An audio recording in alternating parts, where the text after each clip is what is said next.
relatively flat, up about 100 points. Stocks trending a little bit up amid stimulus package hopes.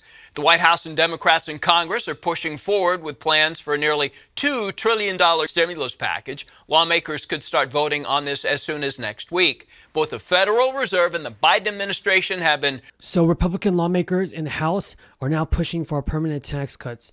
The Republicans have actually proposed several changes, everybody, that may negatively impact the economy. And the Federal Reserve has just announced its new plan to tackle inflation and the rising cost of necessities, including gas and groceries.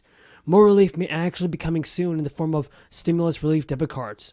And now, House Republicans on the Ways and Means Committee are also seeking to make the tax cuts and adjustments enacted in the 2017 overhaul of the tax system permanent.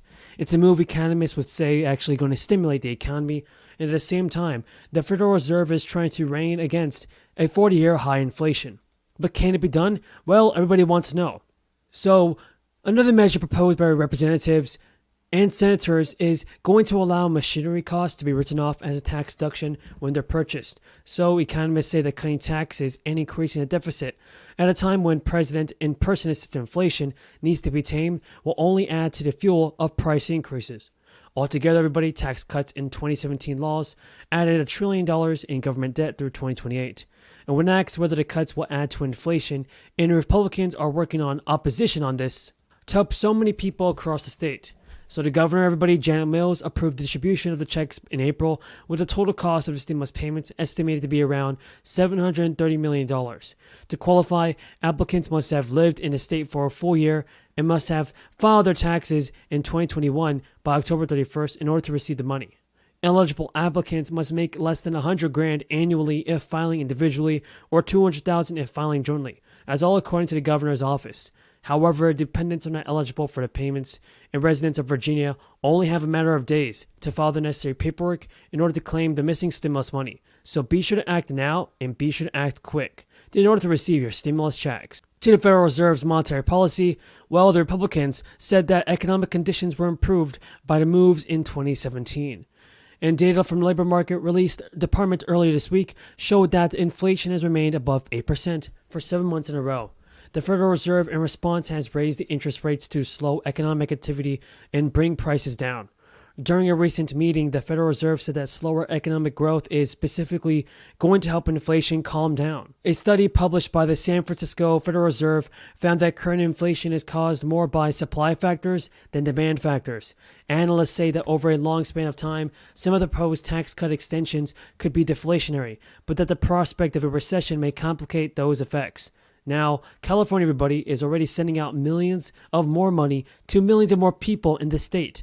The payments which started going out in the last 7th of the last month range from $200 to $1,000 depending on income and other factors.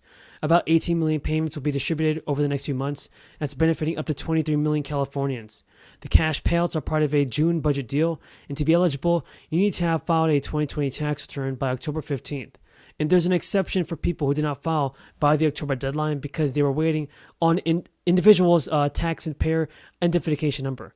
Unfortunately, everybody, people who didn't file taxes for 2020, including seniors and disabled people, were left out. People who can be claimed as dependents for tax purposes won't get their own payments either. The payments also won't go to married or domestic partners who have an adjusted gross income over $500,000.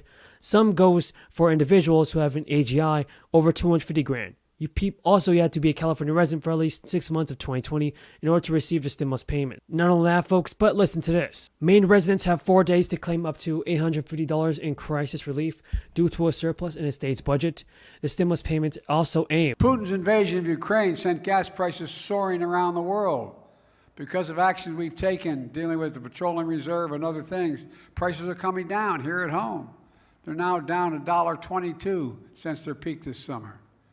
Folks, our economy continues to grow and add jobs even as gas prices continue to come down. But we got a lot more to do. But we also know folks are still struggling with inflation. It's our #1 priority. That's why, with Mike's help and Scott's help, I signed the Inflation Reduction Act. New relief checks will be sent out to eligible Social Security, SSI, and SSDI VA beneficiaries. However, lawmakers propose that extra boosted payments should go to a more targeted group of people, and specifically Social Security recipients. Within the plans the U.S. government has to benefit people in need, we can find 3 different ones. Social Security. SSI, and SSDI. These three can sometimes be combined, but not always. The date for receiving the Social Security supplement coincides every month with the first day. The amount of money we will receive will depend on many factors, but what is certain is that this supplement has a maximum of around $841. Most seniors count on Social Security benefits in retirement to help them cover the cost, but knowing how much you'll get isn't always easy. There are several other factors that affect this, including your age, when you claim, your birth year, and your income throughout your year.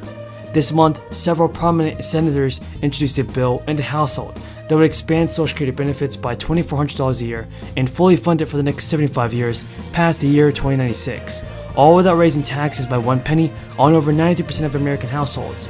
Lawmakers introduced legislation following the recent release of an annual report by the trustees to the Social Security and Medicare trust funds that showed Social Security currently has $3 trillion surplus and can pay out every benefit owed to every eligible recipient until 2034. Under this bill, Social Security benefits for current and existing recipients will be increased by $200 a month. It would also increase the cost of living adjustment by measuring and spending patterns for seniors by adopting the CPI for the elderly. The new legislation, the Social Security Expansion Act, would raise the earnings cap on Social Security taxes as earnings are taxed up to $147,000 a year. The proposal would also update the special minimum benefit to make it increase and index the benefit level so that it equals to 125% of the federal poverty line, or about $17,000 for a single filer who had worked their entire career. Rising inflation and gas prices are also making it hard for people to meet all their needs.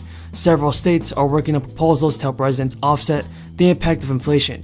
Kentucky is the latest state that joined this growing list, and a stimulus check from Kentucky could give residents a one-time tax rebate worth $500. Both the chambers in Kentucky have come up with different plans. The Senate has proposed a one-time tax rebate, while the House wants to reduce the income tax from 5 to 4%. Specifically, the Senate approved a $1 billion rebate, while House bill proposes reducing the income tax rate. The House bill also calls for additional rate reductions to zero if the state hits revenue goals going forward. So folks, what are your thoughts on this? Is President Biden finally going to do what he promised and send out stimulus checks sooner than later? Tell me what you think. Senator Langford. Mr. Chairman, thank you. Thank you for all the witnesses here as well to be able to talk this through.